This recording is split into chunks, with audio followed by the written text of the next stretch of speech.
Hey, welcome back, Donald Miller. February 12th. Happy birthday, Abraham Lincoln. Um, Today we're going to talk about the foreman position. Okay? And one to be a foreman, it's a difficult position. It's a stressful position. Okay? And the one thing I don't like is when guys criticize the foreman, especially when guys don't understand the difficulties of the foreman's position. All right, a foreman has to not only understand the weaknesses and the strengths of each individual person on the job, but he's got to utilize them correctly.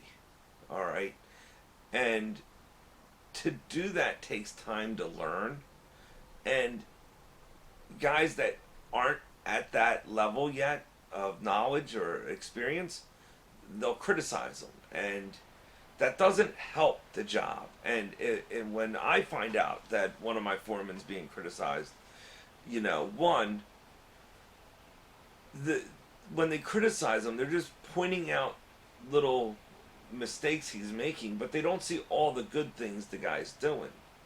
All right, so if someone doesn't have enough experience on a site to even be a mechanic, and they're going to go and start criticizing the foreman, if the office gets wind of that, it's not gonna bode well for you. Okay, you're not gonna. There's nothing good will come of that.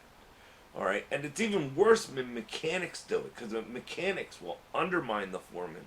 Okay, and talk crap behind his back. Okay, and that is something that I really have a problem with, because 9 times out of 10, they're jealous that they're not the foreman, or they say that they can do the job, but in reality, if they could do the job, they would have had an opportunity to have that position.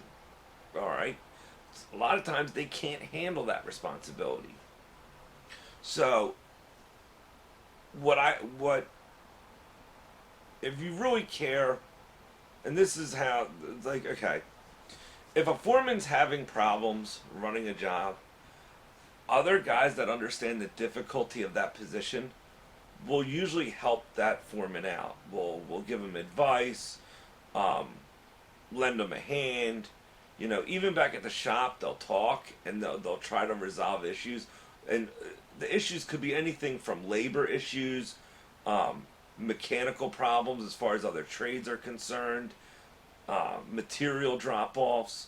There's so much a foreman does to get criticism from someone that doesn't understand the responsibilities the foreman is going through. It's childish. Okay, so if people like if you're an apprentice on a site that has a foreman that's having issues, you should want to help him in any way, shape, or form, and be there to his benefit to try to help him. One, it will be seen. People like job sites, everyone knows everyone, and if you're there just criticizing that foreman, by all means, whisper down the lane occurs, and it all comes around, and it's not going to be good for your character. But if you're there helping that foreman, help him get through things, it will benefit you in the long run. Okay, especially if you're a mechanic and you're seeing the foreman have issues. If you want to excel in this trade, be there for that foreman. Help him get through the job. Okay, you don't need to try to do it in front of people to get credit. Okay, just be there. Okay, because if the job is successful, it will go around the block. Okay, everyone, other trades are watching, other guys are watching. So if you're on another site with another foreman, and that other foreman caught wind that you actually helped the first guy out, it will help you. All right. So don't try to undermine. Okay. Don't try to stab people in the back. That kind of stuff. If you're on one of those sites, I feel bad for you, because it's not the site. I don't encourage that on my sites, so I wouldn't do it to anyone myself. All right. And I've been on sites where I've there's guys older than me, and they felt some type of way that I was running a job, and they felt they knew more, and it doesn't help. It doesn't help grow the company. It doesn't help get the job done quicker. It just creates divides within the team. So that's one avenue. Like that, don't criticize your foreman. All right. Number two, the foreman's position. Okay, and every position is different, but when it comes to material drops, the foreman can dictate the flow. If you have a good foreman on site, a foreman can get that job done in such a nice, smooth manner. Material drops are on time, but that doesn't always happen. Okay, and if you have a new foreman or he's learning, he might not put everything into his first material drop. Okay, and then you're lacking on materials. Well, if you're lacking on materials, then next thing you know, you're doing bits and pieces of the job to stay busy, and you're waiting for that next material drop, and then you got to fill in all those bits and pieces.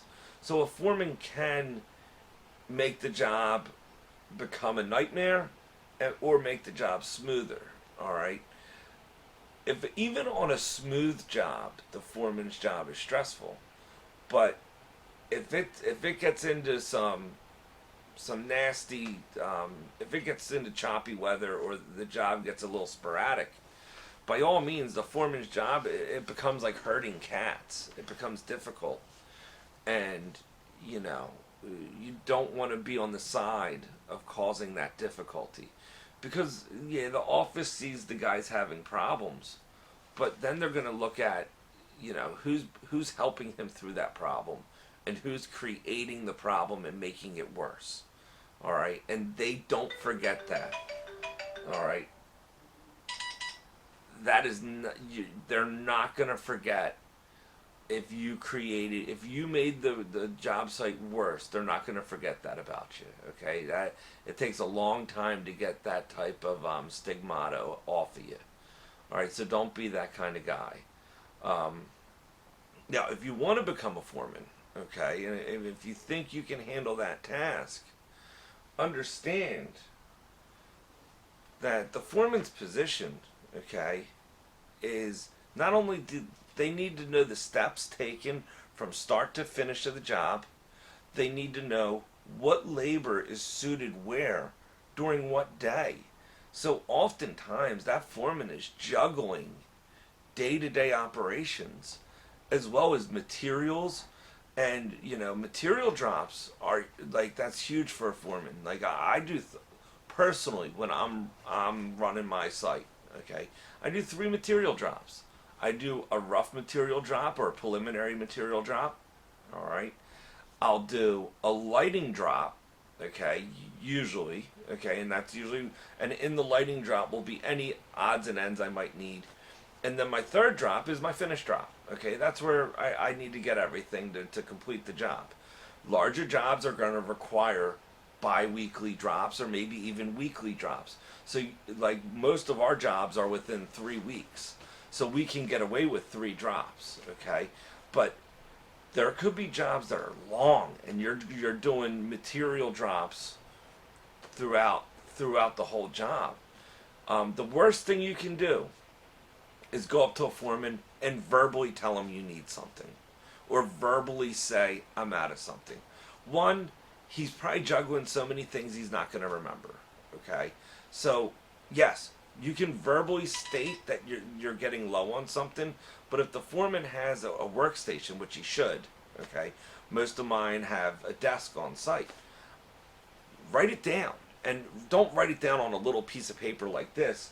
Like, write it down on a piece of paper in marker, running low on, and state what materials you're requesting, and put a date up there so he knows when you put it on his desk, so he knows what material drop to incorporate it into.